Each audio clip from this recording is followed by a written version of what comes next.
तो आज स्टार्ट करते हैं हम अपने स्टैंडर्ड प्रिमिटिव्स के साथ। ठीक है, तो यहाँ पे कुछ 3D के लिए हमारे मॉडलिंग ट्यूटोरियल्स होते हैं। यहाँ पे हमारा स्टैंडर्ड प्रिमिटिव्स आप देख सकते हैं।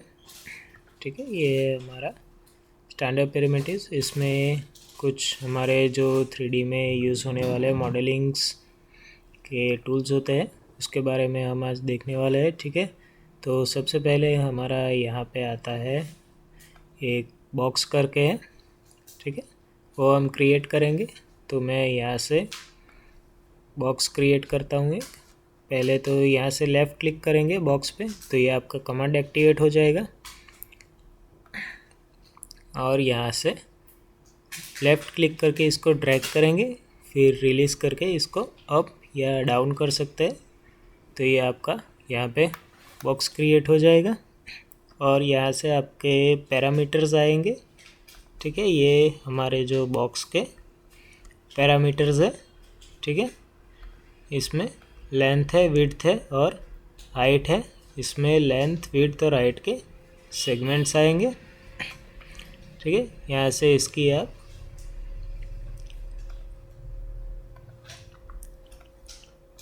यहाँ से लेंथ को, विड्थ को और हाइट को यहाँ से कंट्रोल करा सकते हैं। ठीक है, अब सेगमेंट में जैसे ही मैं यहाँ पे सेगमेंट में चेंजेस करता हूँ तो आपको यहाँ पे अभी सेगमेंट्स में कोई चेंजेस नहीं दिख रहे होंगे। इसके लिए क्या करना होगा, आपको F4 इसका शॉर्टकट कमांड होता है। F4 जैसे ही आप प्रेस करेंगे तो ये आपको यहाँ पे स्क्वायर्स जैसा दिख रहा होगा, ये हमारा सेगमेंट्स होता है। ठीक है, तो यहाँ से आप इसके सेगमेंट्स को कंट्रोल करा सकते हैं। वो आगे मॉडलिंग में हम देखेंगे कि किस तरीके से आप सेगमेंट से और बाकी तरीके से मॉडलिंग करा सकते हैं। ठीक है, तो सेम उसी तरह से यहाँ पे कौन आता है दूसरा कमांड हमारा। अब ये कमांड हमारा जो है वो एक्टिवेट ही रहेगा, और जो यहाँ पे अपने पैरामीटर सेगमेंट्स के दिए होंगे वो कंटिन्यू रहेंगे। ठीक है, इसको क्या करेंगे, अब जैसे ही राइट क्लिक करेंगे आपका कमांड यहाँ से डीएक्टिवेट हो जाएगा। ठीक है, और फिर हमारा दूसरा कमांड आता है कौन। ठीक है, तो सेम प्रोसेस, लेफ़्ट क्लिक करके ड्रैग करके रिलीज़ करना है। ठीक है, ऊपर या नीचे की तरफ। अब फिर से आप यहाँ पे लेफ़्ट क्लिक करके फिर से एक बार इस तरह से ड्रैग करेंगे अप साइड या डाउन साइड, तो ये कॉन का शेप ले लेगा। ठीक है, कुछ इस तरीके से ये कॉन का शेप ले लेगा। सेम इसमें भी आता है, हमारे सेगमेंट्स आते हैं यहाँ पे रेडियस। ठीक है, यहाँ पे सेकंड आता है हमारा रेडियस, और यहाँ पे हाइट आती है। ठीक है, और यहाँ पे हाइट के सेगमेंट्स आते हैं। यहाँ पे कैप सेगमेंट्स, कैप यानी कि ये जो ऊपर का पार्ट हमारा होता है उसको हम कैप कहते हैं।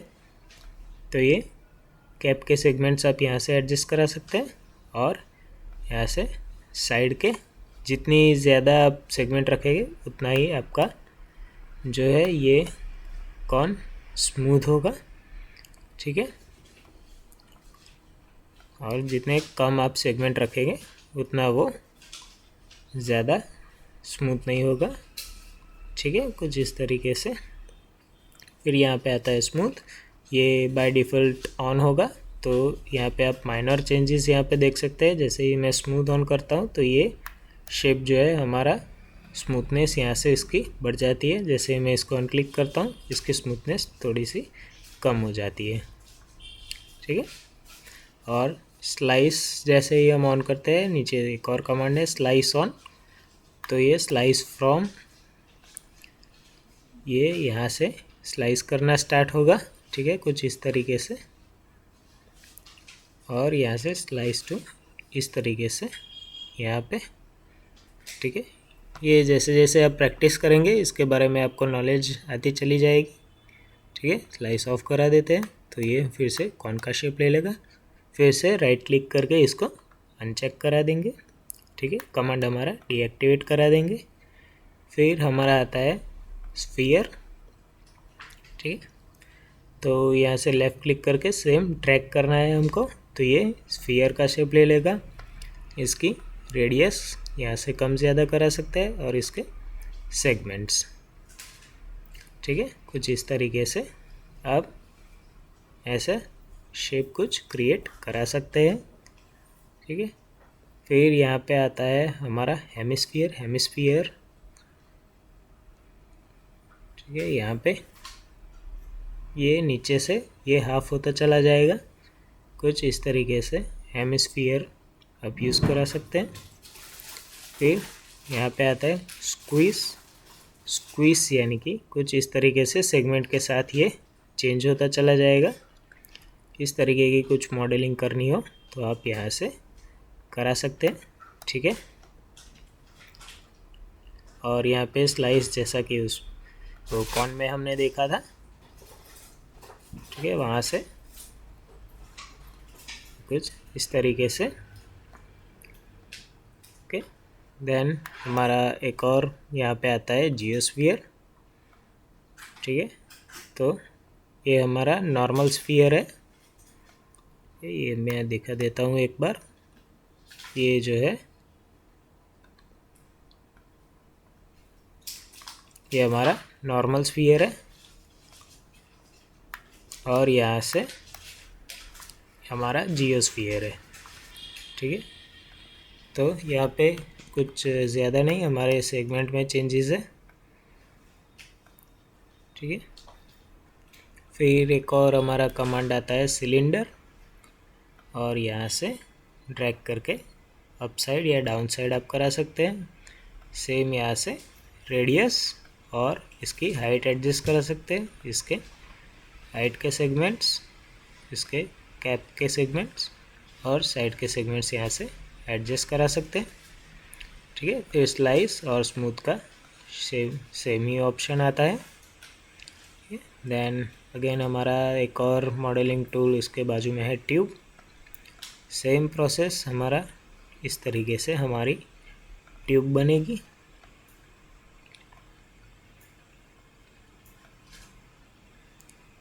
कुछ इस तरीके से।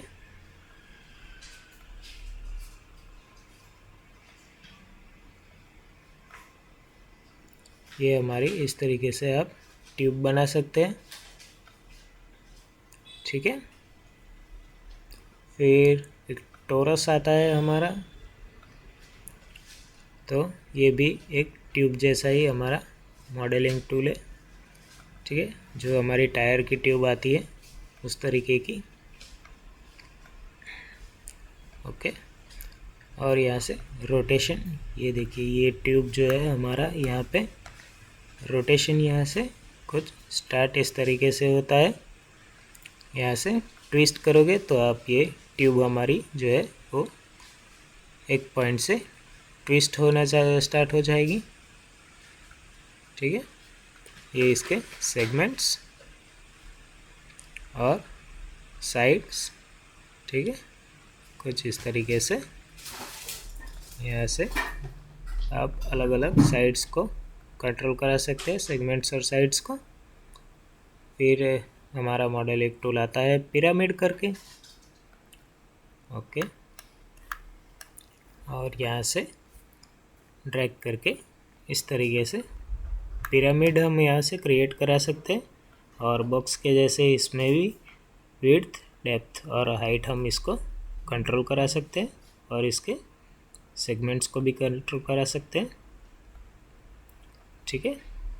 फिर यहाँ पे टीपॉट, ये इस तरीके से आप यहाँ पे डायरेक्ट एक इनबिल्ट हमारा 3ds Max का आता है टीपॉट का, तो इस तरीके से आप यहाँ पे टीपॉट बना सकते हैं और इसके सेगमेंट्स भी प्लस माइनस करा सकते हैं। ठीक है। फिर यहाँ पे आता है हमारा प्लेन, जो हमारा जनरली फ्लोरिंग या ऐसा कुछ बनाने में ये हम यूज़ करा सकते हैं, हमारा फ्लोरिंग। ठीक है, कुछ इस तरीके से इसके सेगमेंट्स को आप कंट्रोल कराएंगे और ये हमारे मॉडलिंग में काफ़ी यूज़ होने वाला है, तो इसके बारे में भी हम देखेंगे। और फिर आता है हमारा टेक्स्ट प्लस। टेक्स्ट प्लस पे आप जैसे ही कमांड एक्टिवेट करेंगे तो अब इसमें ड्रैग या ऐसा कुछ नहीं करना है, सिर्फ यहाँ पे एक लेफ़्ट क्लिक करना है तो यहाँ पे टेक्स्ट प्लस लिखा हुआ आ जाएगा और यहाँ से जो टेक्स्ट आपको जो भी करना हो वो आप यहाँ से करा सकते हैं।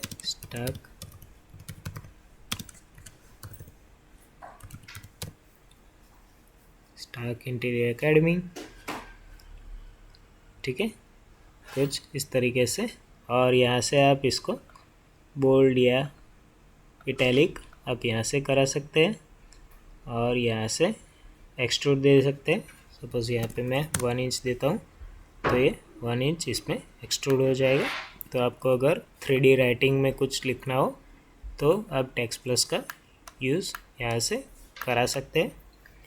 तो ये कुछ हमारे मॉडलिंग के टूल्स होते हैं, ठीक है। ये जैसे जैसे आप इसमें प्रैक्टिस करते जाएंगे आपको और भी इसके बारे में पता चलता चला जाएगा और आपको मॉडलिंग करने में स्मूथनेस भी आती जाएगी, ठीक है। तो प्रैक्टिस करना बहुत ही ज़रूरी होता है, प्रैक्टिस मेक्स मैन परफेक्ट। तो आप ये मॉडलिंग टूल्स के बारे में जानिए और इसकी प्रैक्टिस कीजिए, ठीक है। तो मिलते हैं हम अपने नेक्स्ट लेक्चर में, तब तक के लिए stay connected and keep practising.